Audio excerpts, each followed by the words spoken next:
puasa, kini tiba nak sambut raya. Tak sabar rasanya nak pulang ke desa. Oh rindunya jumpa keluarga, naik kereta bawa baju raya dari KL nak ke desa. Tak sabar rasanya esok hari raya. Oh gembira tak terkata, rindunya rasa hati ini mengenangkan wajah ayah bonda. Dah lama nak beraya dengan keluarga, asyik kerja busy saja.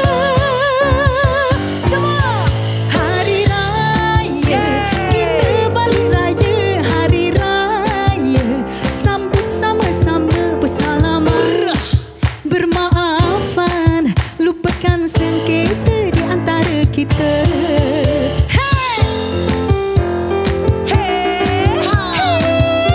Belah sini pula.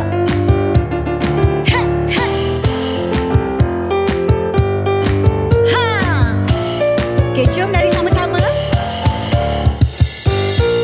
Hai, sampai juga kat kampung. Hai, lama kau tak balik? Oh bocor.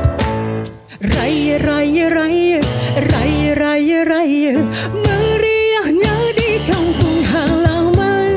Suka-suka raya, hari suka-suka, riangnya di hari lebaran. Rindunya rasa hati ini mengenangkan wajah ayah bonda. Dah lama tak beraya dengan keluarga, asyik kerja busy saja. Hari raya kita balik raya, hari raya sambut sama-sama bersalaman, bermaafan, lupakan sengketa di antara kita. Hari raya baru balik raya, bukan raya. Alamak. Jenguk pun tak ada, tanya kabar Jangan marah. langsung tak ada. Apa ni? Ingat tak tahu jalan nak balik raya.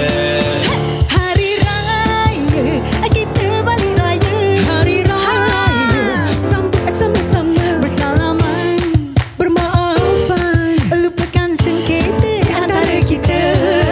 Hari raya kita balik raya, hari raya sambut sama-sama bersalaman, bermaafan, lupakan sengketa di antara kita.